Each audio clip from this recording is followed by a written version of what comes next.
I am unashamed. What about you? Welcome back to Unashamed. We finally got the band back together.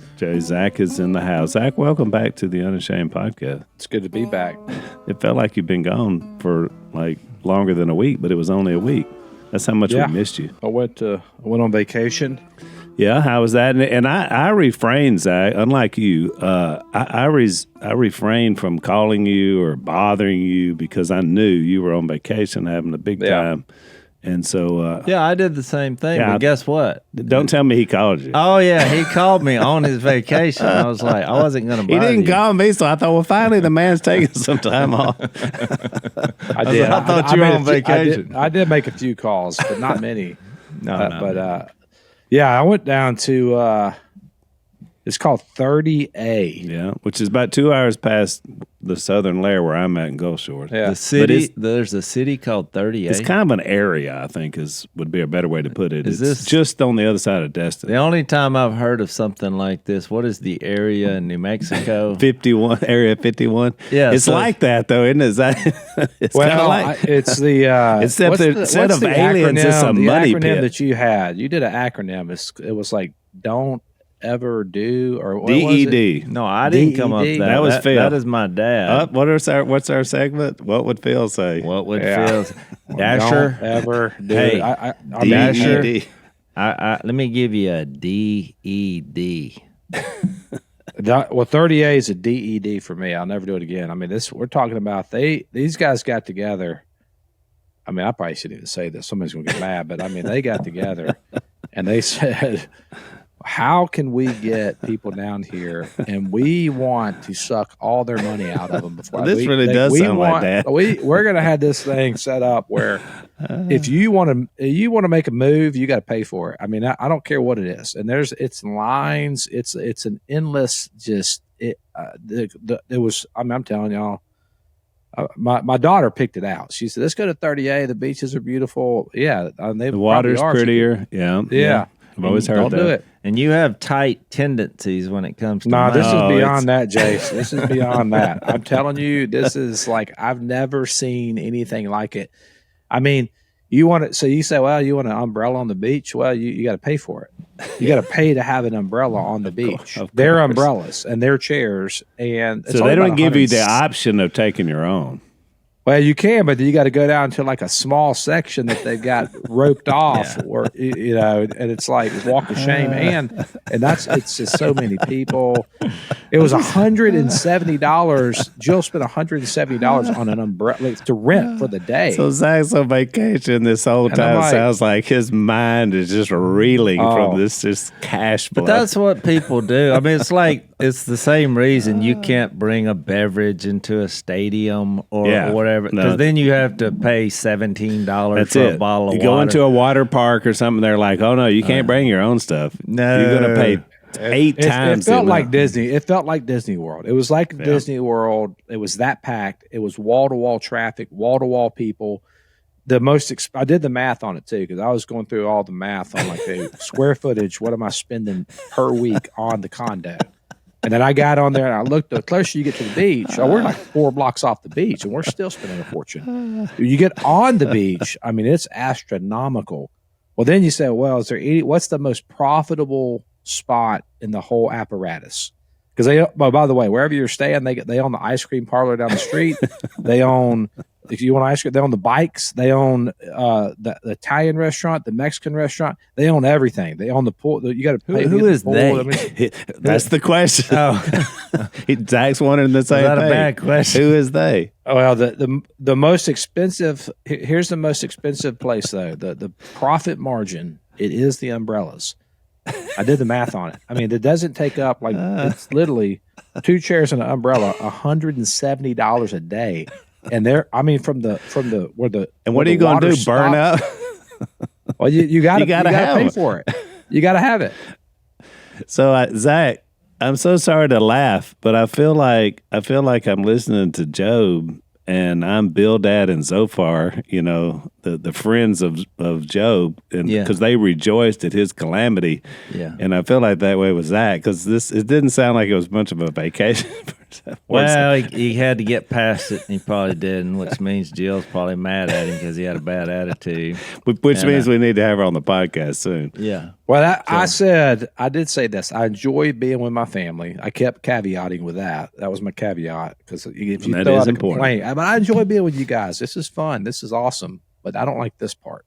Yeah. So Zach, my advice to you is if you get ready to go to the beach, and it's going to take you a minute to get back there, just come on down to Gulf Shore. It's a lot more relaxed. It's still more expensive than going down here to Folly Beach at Darbone Lake, but it is. Oh, that's been closed, I think. But there was a time. Yeah, there was a time where Jase and I walked there when we were like 9 years old and 5 years old. You know, I've always had a dream to go back there and get permission to actually metal detect that bar. Because can you imagine? I mean, because they would, same concept. They serve you the drinks. And but when Zach said that about the umbrella, it's like if you drink enough of those drinks that have the umbrella in it, you won't care about how much you paid for the big umbrella. And so you'll burn up in the sun. That's the thing. Yeah. But it made me think of Phil. That's the problem. You try it without alcohol. Phil, when we started that DED, so we used to have to go to Las Vegas every year for business. SHOT Show. Yeah, so all the companies in the waterfowl and just really any outdoor industry. Outdoor industry, they all would meet up at Las Vegas. So we'd have to go. Well, I think at this point everybody understands how Phil, a man of the wilderness, which, by the way, you taught us last podcast, the meaning of Silas, which you missed Uncle Si. A man of the forest. Yeah, we invited him for a podcast, and then he wouldn't leave. So he actually stayed for two. Oh, y'all did two. He was just, he said, I never got to my points. And then Maddie was like, well, why don't you just keep going? And so we were like, okay. Yeah, no, it was fun. That's how you got on this podcast, Jay. He was so excited. Yeah, that's right. But Phil, so every year, what I found fascinating is because he did nothing. He basically, just stayed in the hotel room and watched Jason Bourne. And every time he would walk through the casino, he said what Zach just said a minute ago. You hear it? You hear it, boys? I said, what is it? He said, that giant sucking sound. Yeah. Every penny. He said, look over there, Al. Well, pennies. That's what I was going to say. The most offended that he was about everything in Las Vegas. I mean, there's scantily clad women. There's what we call the dirty poppers out on the street. With the pornography. Trying to lure you in. He got most upset about just seeing penny slot machines. That's right. He said, can you believe this? They're trying to take your last penny down to the cent. They fleeced you. You don't have anything left. You got 2 pennies left in your pocket. You're on your way out. At least you got something. Nope, boys, I want the pennies. He said, you know where they got that idea? Somebody read their Bible. The woman who gave her last 2 pennies to the Almighty is like, they're trying to take it all. So they want all of it. Yeah, it was. Yeah, well, I'll tell you, I don't look. Here's the deal: if you're gonna pay a lot for an experience, I'm okay with that. But you got to have the experience. But if you're gonna pay a lot to stand in line. And it was the line, it was the crowd. I think it was the amount of people that got me more than anything. Like, they've got this thing, every square inch is a profit center. Yeah. And you feel it when you're there. I mean, you feel it. You're like, whoa, this is. Which is funny you say that. I live part-time on the Gulf Coast now, and you're right. I don't even like being there in the summer because everybody else is there, even where we are, for the same reason. But I love it. September to May, because it's not like that. It's much more accessible. So, well, I grew up in Florida, so for me. But you were in the middle of the. You were with all the rednecks up there, and I was with the rednecks. But I said, Trenton. Well, here's the funny story about that. So then the last day, because they got you set up on the plane too. So we flew down there on the Legion because I got a flight for $80 each. That's how much my ticket was. I'm thinking, I'm scalding these guys. Like, no, it's all planned out because they only fly. Zach, you seem angry today. I'm a little angry. They fly Saturday to Saturday. That's strategic, by the way, because you got to stay 7 days. The flight doesn't leave until 9 p.m. on Saturday, but you got to check out at 10 a.m. Well, what are you going to do the rest of the time? We want your last penny, right? So I'm like, we're not going to fall for that, though. What we're going to do is Dad's going to take everybody to his part of Florida. I'm going to take you where the rednecks have their vacation. And so we drove about an hour. I looked up, where's a natural spring? I said, you got to see these natural Florida springs because they're beautiful. They are beautiful. That's where I grew up. So we drove to a natural spring. It was about an hour away. And I was so excited. And I get there. Well, now the state has taken over all these springs. They own them all. The state's bought them all. When I was a kid, it was every man for himself. It was like Folly Beach. It was just a redneck haven. Now it's completely controlled, and they only let so many people in the spring per day. So we get there, we had to wait in line another hour and 45 minutes to get into the spring so I could show my kids. Did they charge you, or was that free? No, they didn't charge you except for my time. So that was good. They didn't charge us. Okay. Well, I'll give you some tough love. You chose to be there. Yeah, you did. So, but you got to spend time with your family. I got to spend time with the family. That was good. Al, how many times have you heard somebody say, if it ain't broke, don't fix it?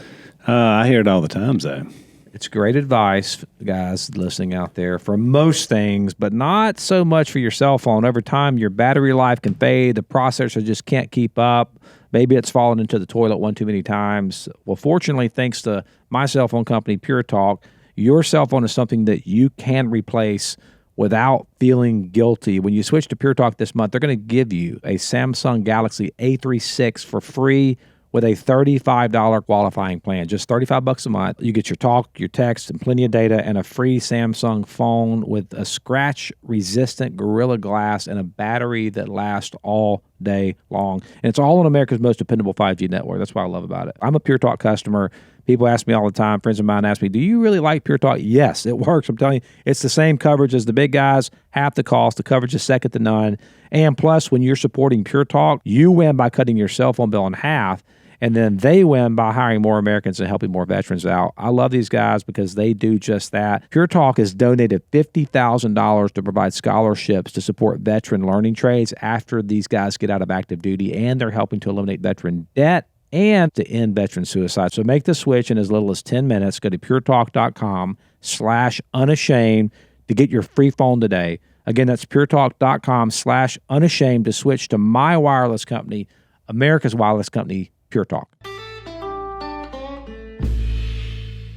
right, so I got some gifts today. So this weekend was one of those interesting times. I happened to be in town, and there was a guy named Corey that was traveling through. His kid was in a baseball tournament, and he has been a podcast listener. His life has completely changed. Wonderful story. And so I baptized him in my swimming pool Saturday. It was great. He was just on the way through, and we were able to work it out because I was in town. And then I found out there was another guy named Dustin, that was from Arkansas. It was here yesterday. And Jase, I met him. Yeah, so, you preached yesterday, and he responded. And so he was baptized as well. So he had some gifts. So this was your gift, Jase. He gave you a deck of cards. That's Arkansas cards. He gave me a deck of Arkansas Razorback cards because he knew you were a poker player, and so which kind of went in with your lesson. It did because it was on Deceit. So he gave me this Arkansas Razorback tumbler, which I have a feeling is going to go to Maddie. From here, this is as excited as I've ever seen Maddie doing. But Maddie, wait! He gave something to you. He gave you a baseball that came from Omaha, and it says Omahogs on it, and I had him sign it, and it says Maddie Woo Pig Dustin. So, Maddie, he was thinking about you, which I have a feeling you'll probably get all these gifts. If I would have just got her that shirt. I saw. He's not. Those aren't gifts. He's trolling you guys. That's what he's doing. He's actually a wonderful guy. He's about your age, Zach, and he has a very interesting story. in my sermon. I said, "What about that sermon?" He said, "Oh, dude, you talking about hit where I live?" Because my sermon was from the book of Joshua, chapter 9, and it's called "The Gibeonite Deceit." That's what the header says in the Bible above that chapter. And I made the comment it was like a Bourne movie. I mean, that would be a good title, "The Gibeonite Deceit." You know what I mean? It sounds like. And so the whole thing is about these. Joshua was told to clear out everybody around there. These guys come in, they did this whole ruse and to not get wiped out. And instead of anybody like checking it out or doing it, they questioned it, but then they just bought it. And the key verse, my grandkids were the scripture readers, and the key verse was said they sampled the provisions, but they did not seek out the Lord, which was the whole key. I could have done the whole sermon just on that. Yeah. Because that's the deal. When you sample the provisions, because it was a lie, so it winds up sparing their lives, but it causes all kinds of conflict. The whole next war is because of what happened. I didn't get somebody else will preach that next week. But then later on, the whole bunch gets wiped out because they become the tribe of Benjamin because of sexual immorality and all this terrible stuff that happened. So it's interesting because Dustin's life had been that. I mean, he talked about just being a deceitful person with a double life for most of his life. But the podcast has helped him, find in Christ what is needed. So yesterday he started his new life, which is pretty cool. So, Maddie, you get some Arkansas gifts because of Dustin. Do you play cards, Maddie? Oh, well, okay. Maddie plays cards. Who would have thought that? She's from Arkansas and she plays cards. I just came into possession a nice little deck for you full of hogs. And I like that he's a hog. He's an Arkansas man, which is good. Jase, you were there. What did you think of the sermon? I mean, what was your? I thought it was. I think when you go through the book of Joshua, that's a rough. Yeah, I mean, like if it was me, I would do about 3 lessons on the high point, because you did one a few weeks ago that I thought was Jericho. Kind of like the spiritual warfare. But I thought you did well, and there is a deceit. I mean, we know the evil one has many names, right? Satan, the devil, and he's even mentioned where we're at in John 12 here.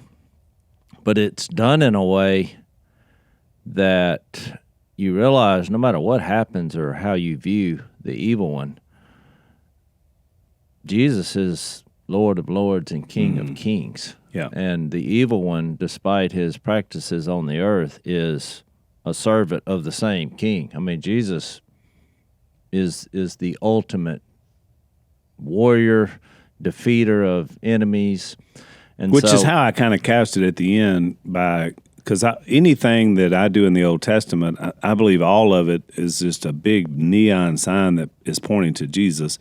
And so at the end of the sermon, I got into John 10, which we've talked about on the podcast, because there he talks about just what you just said. I'm the gate, I'm the good shepherd. But he acknowledges that we have an enemy that his purpose is to keep us away from that. Well, right. And so, the same thing with Matthew 7, too. But what my point is, he's a deceiver, a seducer. So I really think, I don't know how to say this really, I feel like as followers of Jesus, people overemphasize the evil one's power. Yeah. And I think, you don't underestimate, because he is a deceiver and a tempter. But, and we realize our own sin. It's kind of like what I just told Zach. He chose to do it. The evil one is not God. Right. He was created by God. And so we know since he's created by God, he's a creature. Right. So he's not, but in the church, people have him everywhere. Right. They have him in everybody's mind simultaneously. Right, like he's omnipresent, which he's not. Well, and all knowing. Right. Everybody's like, oh, the devil. No, that is not in the Bible. True. And it just, I think it makes you when you overestimate the evil one, you underestimate your own sin. Because ultimately, he made a choice. And we go back to the beginning. He did start this downward spiral with his suggestion and temptation. Yeah. But still, Adam and Eve, they knew. God said, don't do this. Right. And he just gave a thought, and that desire led to a decision. Right. So, because I think you look at it the same way with God. He doesn't make people do stuff either. Right. So, why would you give the evil one even more power? It's like, well, the devil made me do it. Even though God doesn't make you do anything either. Right. So that's why we have a choice in there. Yeah, I love the way James puts it. He says, each one is dragged away and enticed by his own evil desire.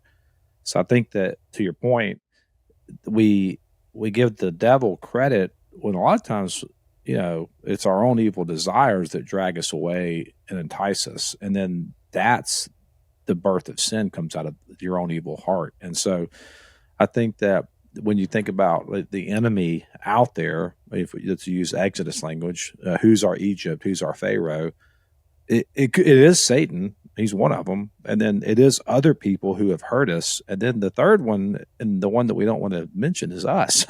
We're our own enemy. My own wicked heart is my own enemy. And what Christ gives us deliverance from is he gives us deliverance from all three. Eventually all three of those, but we can be freed from our own evil desires. We can be freed from our oppressor, Satan, and we can be free from the others who oppress us by their own evil desire or Satan's influence over them. So it's not that Satan's not real, and we should have a healthy reverence and respect for the evil one and his demonic realm, but we should also remember that we're a big part of the problem too. And part of my thrust on the sermon was because I made a point that when you swallow a lie and then you start making decisions based on a lie, which is what happened in the story, there's three possibilities that I came with, and there's probably more. But one is you're naive. In other words, you just think, well, there really is no evil out there, and we're not worried about it. Or you're lazy, which all these people had to do was go look. They didn't go look. 3 days later, they went and looked. Yep, they were living right there. I mean, they didn't go look. No due diligence. And the third is pride. In other words, you get to thinking, well, I'm bulletproof, and therefore I won't be affected by listening to lies. So that's that's the balance off, is the awareness that people will be deceitful and they will lie. You just have to be aware, more than anything else. You combat lies with truth, which ultimately becomes how we live every single day. So, because, you got to live with the consequences. It's interesting because God laid this situation out for Israel. They made the oath to make a treaty with these people from Gibeon, and he didn't. I mean, God could have just wiped them out anyway, but he didn't. He said, okay, you made your call. You're going to live with the results that happened. And there were some bad results that happened. So I think that's part of it with us. We make our calls sometimes, and then we have to live with the consequences that happen as a result. And sometimes that's in this life, sometimes it's in the next. I want to tell you about our friends at Sierra Pacific Mortgage. I actually texted Andrew Del Rey because I'm in the market for a piece of property, and I'm going to get Andrew and the guys at Sierra Pacific Mortgage to help me out. And here's why: because rates are still high. Everybody knows that. And that can make refinancing or purchasing feel out of reach for a lot of people. But markets can shift very fast, and when they do, I want you to be in the strike zone. What is the strike zone? It's that sweet spot when rates dip just enough to meet your target goal. But usually that doesn't last very long. You got to make sure that you're ready to strike as soon as the rates get where you need them to be. So at Sierra Pacific Mortgage, what Andrew and Todd and their team, they'll get you set up right now, and they'll keep you informed so that you can strike when the time is right. Don't wait for the interest rates to drop before you call these guys. Do it now so that you're ready to move, because these guys have 40 years of experience. Then they really are the experts. They make it easy because they keep everything in-house. So get pre-qualified today. Visit andrewandtodd.com. Do it now. Get a priority spot in the front of the line before the rest of the herd jumps in. And when the market enters the strike zone, you'll strike first and be ready to say big. It's super important that when you're making some of the most important financial decisions of your life, to partner with people and use people who you can trust that share your same values. Call Andrew Del Rey and Todd Avakian and the guys I trust, and they can help you too. Call 888-1172. That's 888-1172, or visit andrewandtodd.com. That's andrewandtodd.com. It is. I think it gets tricky because God allows this. I mean, it's like, why doesn't God just, could he kill the evil one? Well, of course. Yep. He just snap his fingers. He's a created being. But God allows this to happen, and it actually serves his purpose. And think of the book of Job. Most people think, well, look what Satan did to Job's family. But when you read the text, actually God did it. Yeah. He just allowed this messenger, because it's hard to kind of identify who the evil one is. You think, well, he's some sort of fallen angel. Right. Because you get all these pictures, but it doesn't explicitly say. Because he just appears in Genesis 3, and we don't know anything about him. So you realize he's some kind of celestial being. Right. And and if I'm just saying this because I get it. You have this vision in, where's that, Ezekiel 28, where he compares kind of the evil one with this king. I think it was of Tyre, but it doesn't really explicitly say that. And then you have these passages in Peter and Jude where it's like these angels that have fallen. Mm-hmm. So they're created with a specific role in the image of God to be messengers to humans. And they basically have the same thing happen Adam and Eve did. They chose not to trust God. Right.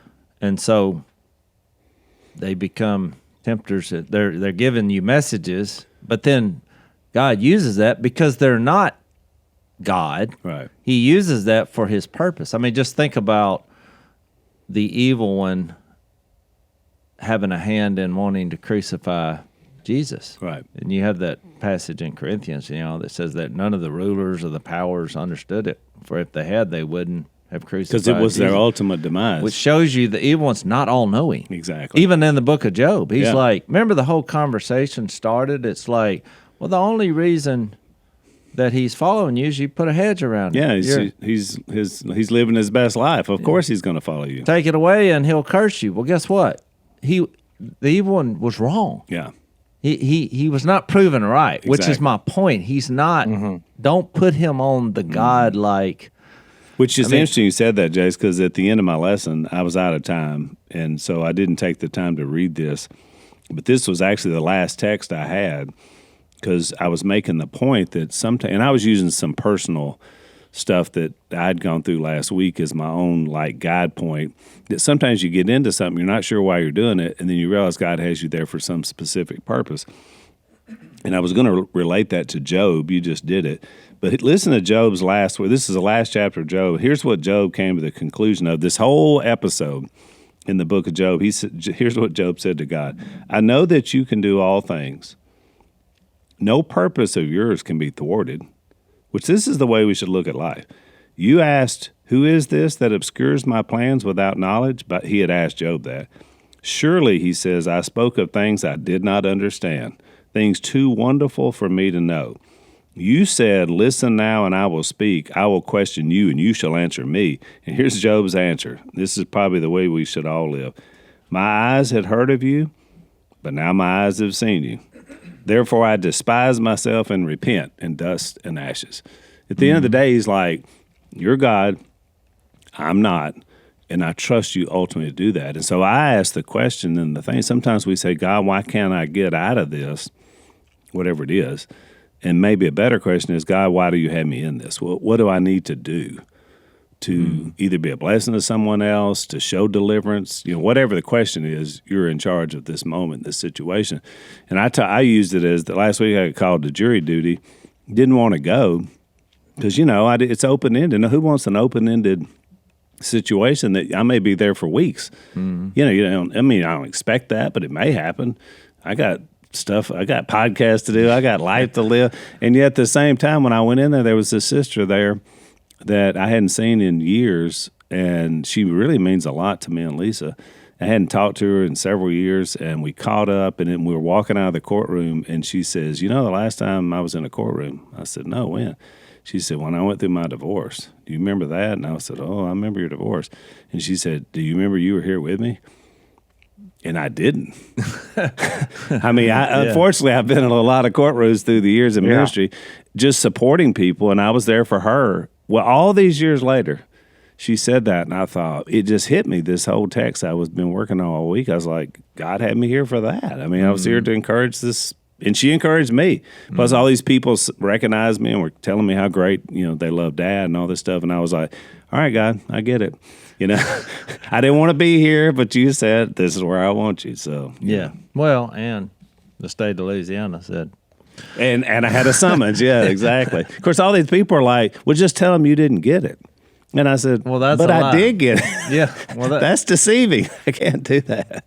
Look, that's I mean, I just got a deck of cards, so I guess I'm thinking this. I learned a lot just about how you should view Satan through playing poker, which people who categorize playing poker as gambling, they'll appreciate me saying that, because the game is about deceit. Yeah, you're trying to deceive other people. Lying is actually allowed in the game. It's part of the game. Yeah. Somebody's like, "Do you have it?" And you're like, "Sure," but that's part of the game. Yeah, you can say that because what? Do you want me to turn my cards over and let you see? But you use human nature to try to deceive people in thinking they have the best hand when they actually do not. However, having said all that, because people who don't understand the game, they're like, well, how do you do that? You do it by betting. This doesn't seem, you can't have it this time. You're telling a ruse. But at the end of the day, you choose whether to call or fold. Yeah. Or raise. No matter what it looks like, ultimately, I didn't make you put all your chips out there. That would have been a good illustration for my sermon yesterday. Well, you're not a card player, but I think I'm the one who loses all the time. I think most Christian people don't play it because of that reason. Right. It's all, the game is all about trickery and deception, and so it's not about the cards really. You're just using that as a backdrop to trick people and put their money out when they think they have the best hand. Their human nature takes over depending on how they... You know why? Because they'll look at the side. They'll look at look at the middle. Yeah. They're like, you'll see them looking at it. And they're like, look at, I would love to have all that money. So when you get them doing that, they're in trouble. Yeah. They've been tricked. So, but you still, and that's why there's so many con men in our world. Don't ever doubt it. It's the same concept, and we know the root of that and where it comes from. And it's contagious, just like sin is. We're born in this world where we're all having this moment in the garden as humans. You have these other celestial beings that have fallen. So they're just giving you suggestions. There's no... Yeah. I think where we get off is because we read some of these verses, the evil one has taken you captive to do his will. Or even when we were in John 8, you belong to your father, the devil. He was a murderer from the beginning. But you realize it's a metaphor. You're acting like him. I mean, he's going back to, Cain and Abel. Your life, you've gone along with this narrative that is anti-God. Right. But you chose it. So I think that's going to be important when we... It's a huge point to me where we're headed in John 12, especially when we get to the end of this, because this whole section kind of lays out where John's going to conclude this part of this chapter with kind of a recap, is what I call it, of everything Jesus has been teaching up until this point. And choice is a big part of that too. So we'll go through, we'll pick up where, because I hate you, Miss Zach. Wasn't boring. It was fired up? Was he fired up? Oh, he was fired up. He was excited, which excites me. And so, but we just sort of bounced around because he was so excited about the concept of the Son of Man that we spent most of our time with him talking about that, which is great and obviously a big theme. But we left off, Zach, the last time you were here with right after Mary's anointing of Jesus and sort of this I don't know what you'd call it, I guess, a scandalous, provocative show of grace, is the kind of way we described it. And we described it to the same woman over in Luke 7. It's summertime, but instead of relaxing, some of you out there are stuck in the meal planning rut, cycling through the same old dinners while trying to juggle your work, your family life, all your summer activities. But we have something for you, which is called Home Chef. Me and Al are using it.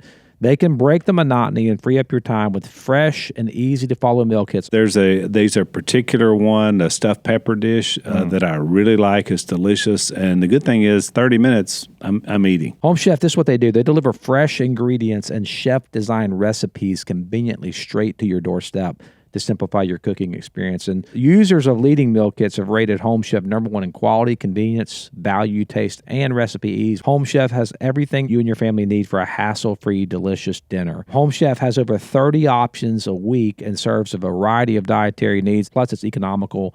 Home Chef customers save an average of $86 a month on groceries, so it's a good way to save money as well. And when meal planning ends up on the back burner, check out Home Chef's new 5-ingredient meals that simplify prep with super easy steps using just 5 fresh, pre-portioned ingredients.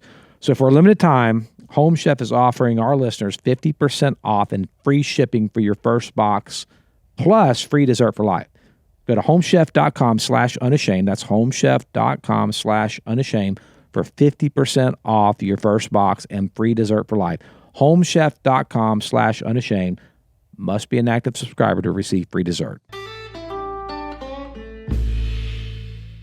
But we got to the triumphal entry, and we hadn't even mentioned that. So I want to read this text, and let's talk about that, because, Zach, you talk a lot about this idea of Jesus as a king in the kingdom, and that becomes the whole point.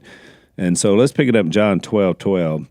It says, the next day, and so this is after that anointing that happened in Bethany, the next day, the great crowd that had come for the feast, because remember, this is the beginning now of the Passover feast, heard that Jesus was on his way to Jerusalem, because they've been looking for him. Remember, he kind of went off in the wilderness to prepare. They took palm branches and went out to meet him, which is a picture of a king, a returning king. That's the idea.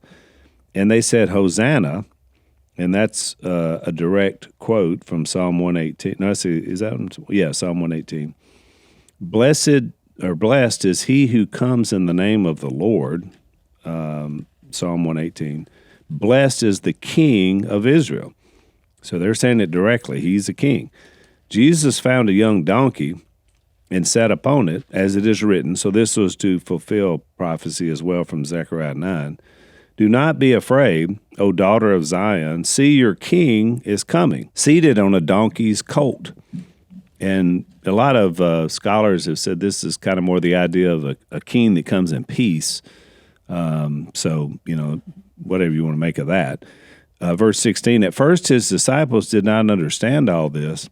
Only after Jesus was glorified did they realize, that was after his resurrection, that these things had been written about him and that they had done these things to him.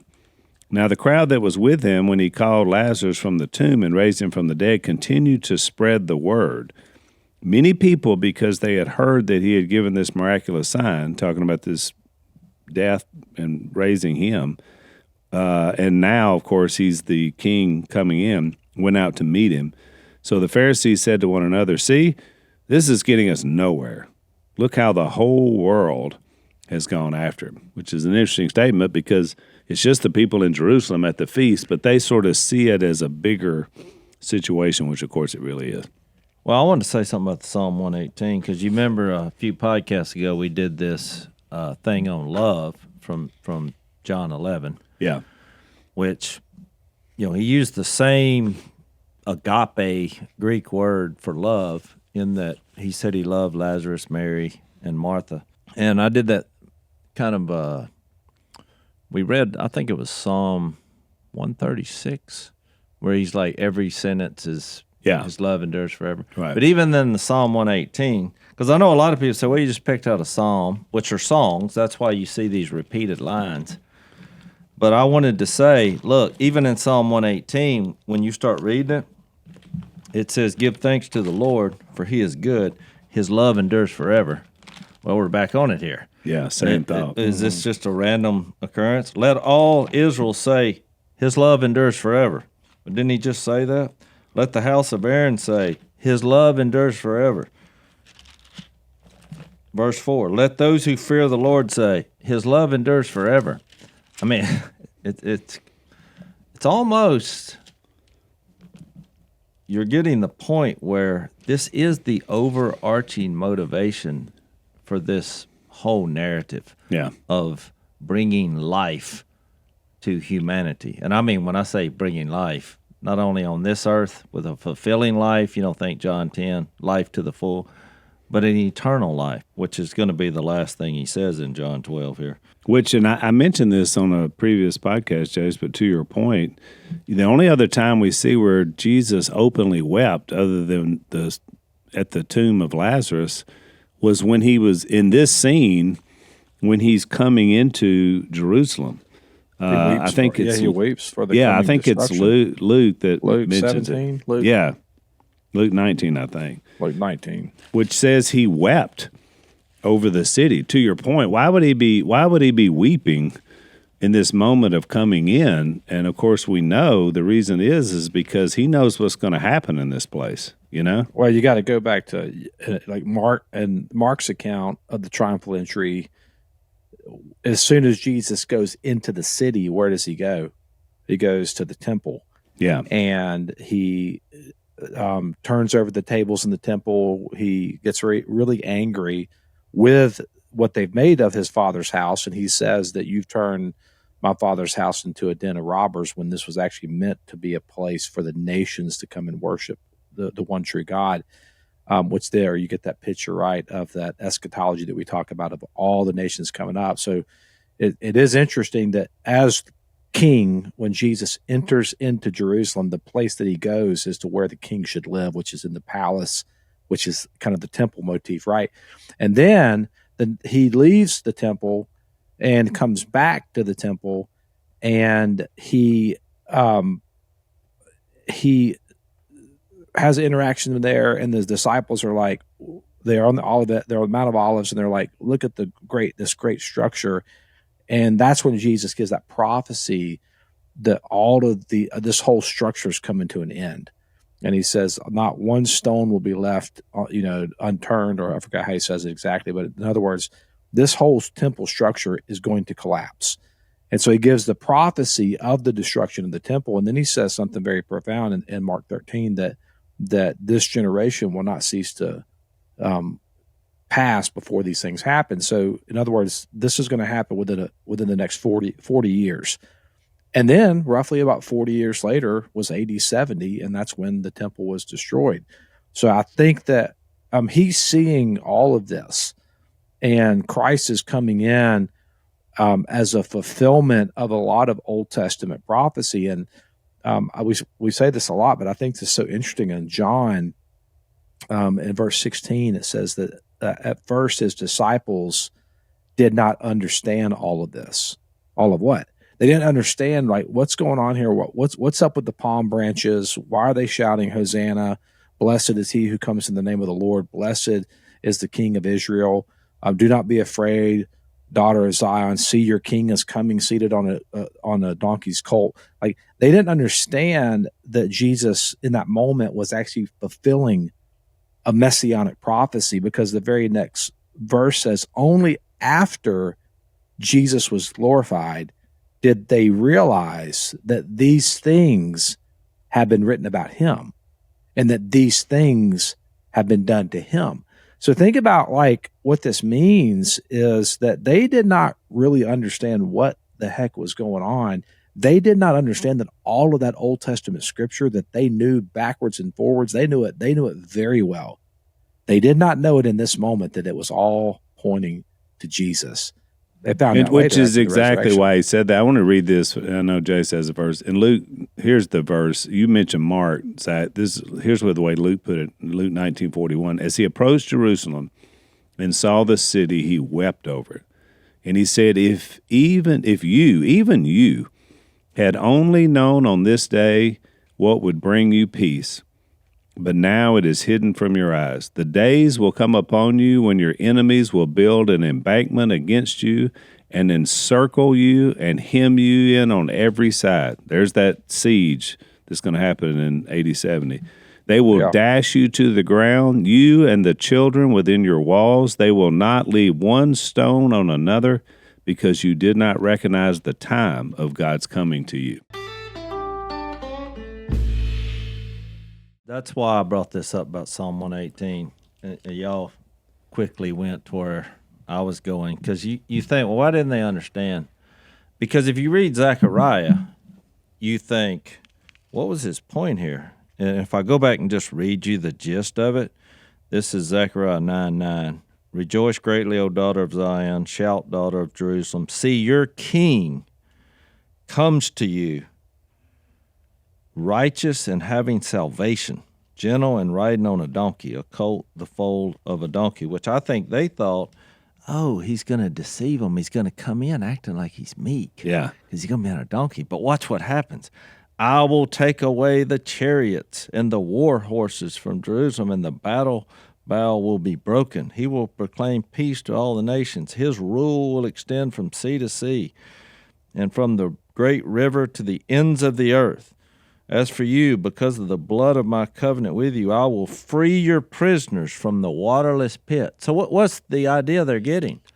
Oh, he's fixed to take this Rome down. We're all going to be freed. He's going to turn. And look, he's going to come in. It's a ruse. Right? It's a ruse on the donkey. But then he also quotes Psalm 118, which is why I read where it starts off, he's saying his love endures forever, his love endures forever, love endures forever. And then he gets to verse 5. He says, in my anguish I cried to the Lord, and he answered by setting me free. Same language. The Lord is with me. I will not be afraid. What can man do to me? Same language. We're taking over. But he started off saying his love endures forever 4 times. The Lord is with me. He is my helper. I will look in triumph on my enemies. Now, this is before we get to the quote that John uses here. This is before in Psalm 118 to the quote that John uses. But watch when he goes on in that psalm. Read the whole psalm in your own time. But verse 22, it says, the stone the builders rejected has become the capstone. Sound familiar? Oh, yeah. The Lord has done this, and it is marvelous in your eyes. This is the day the Lord has made. Let us rejoice and be glad. O Lord, save us. Grant us success, O Lord. Blessed is he who comes in the name of the Lord. From the house of the Lord we bless you. So there's the quote. The Lord is God and has made his light shine upon us, which has been the whole theme, one of the themes of John. And watch this. You are my God, and I will give you thanks. You are my God, and I will exalt you. Give thanks to the Lord, for he is good. His love endures forever. Mm-hmm. And I think that's the part they were missing in that, okay, he's coming as king, but his main weapon is love. Yeah. And that's why he didn't look like the king they were expecting, because they were like, he's coming with muscle. And they didn't understand the love aspect, and I think that's why they ultimately didn't embrace him. I mean, he had no power from their eyes. He was from the wrong part of town. Right. He had no money. He had no political pedigree. He had no religious pedigree. Right. He didn't have any money. His followers are a bunch of fishermen and, a tax collector, just a montage group. But I think it's interesting that he used those two places to quote from, because you combine them together and you're like, oh, wow, this is a king who's a lover. That's what he's going to do. Pretty fascinating. Which I remember. You remember that text where he talks about that he did bring a sword, but it wasn't the way you would think a sword would be used. It was a sword that divides us. Mm-hmm. In other words, it's a sword that divides your heart from what you thought was the way to his way. And so, you read that verse in Hebrews that talks about the sword that goes down to the marrow. I mean, the dividing your, inside of who a person is and who they're going to live their life for. And so that really is the sword. It becomes the ultimate decision. Do I trust him or do I not? Yeah. Is he my king or no? Well, I think about the sword. It's the sword of truth. Like you were talking about the deceit earlier from your sermon. And I was thinking about the nature of evil. It really is rooted in deceit. Yeah. When Satan speaks a lie, then he's actually speaking in his native tongue, the scripture would say. And so if you think about it, reality is God's reality, and it doesn't change based on our perception of it. It's his reality. He reveals that reality to us, and that reality is good because that reality is ultimately himself. And so evil and sin is just a deviation from what's real and what's true. And I think that's the overarching thing of what love is love is connected to truth, because God's revealing himself through truth, but he is love. And so I think that's why you can't separate truth from love. And so I think that's what's happening in the end is the way that he's waging war. He's actually bringing the sort of truth into our hearts, and he's cutting away the things that would prevent us from seeing the ultimate reality, which is his inner life that he's invited us in to participate in. And that's what he's offering. Not everybody wants that, though, and he's going to give you if you don't want that. I mean, obviously, he's going to honor that, and he's going to say to you, thy will be done. As C.S. Lewis said, there's two kind of people in the world: those who say to God, thy will be done, and then those to whom God says, thy will be done. Well, and that's the interesting, sort of ironic fact here, Zach, is because when you get to AD 70, it looks like, because Jesus had been predicting all this, well, this is when it all started, but it had already been going on for 40 years. People already the kingdom had been spreading like wildfire all across Rome and all across Macedonia and all across these places. And the kingdom was already here and working. And so by the time the temple went down and this kind of old commitment to a Messiah that was already there, it was already off and running, which is what made him sad that so many people missed out. Yeah. But Zach, I thought Zach did a good job explaining that, because when people say, well, why are you making such a big deal about this truth and love that he's bringing, this king who's a lover? Well, fast forward to the book of Ephesians, and here's this exalted Christ above, all powers and authority, including the evil one, Ephesians 1:15. He's exalted above all powers. He's bringing heaven and earth together under one head, in Christ. And you get to Ephesians 4 talking about him being ascended so that he can fill the whole universe. And he starts talking about his body, which is the church. And he gets down to verse 14, and it's like us growing as the body of Christ. We're no longer tossed back and forth by every wind of teaching and the cunning and craftiness of men and their deceitful scheming. Well, why? Instead, as the church, the group of people who have surrendered to the King of Kings, instead speaking the truth in love. It was the exact statement that Zach just said, so it popped into my head. We will in all things grow up into him who is the head, that is Christ. I mean, I think that's the connecting dots for us, which is why, if you're going to be like Jesus, you're going to have to spend a lot of time reading what he did and what he said, because he's even going to make that point at the end of this chapter. The very words that I'm saying will judge you. Yeah. From the Father. I mean, the very things coming out of my mouth. Which is why I think that makes this moment that we're here in the text so powerful, is because it was a powerful moment if we imagine it and what that looked like. And, we watch people like, Dallas Jenkins and others that recreate this event. But for us, who realized that our King had come, as we look back, all these, 2,000 years later, this was a huge, momentous event. So we're out of time, but we'll pick it up here next time in John 12. I'm Unashamed. Thanks for listening to the Unashamed podcast. Help us out by leaving a rating and review on Apple Podcasts. And don't miss an episode by subscribing on YouTube. And be sure to click the little bell and choose all notifications to watch every episode.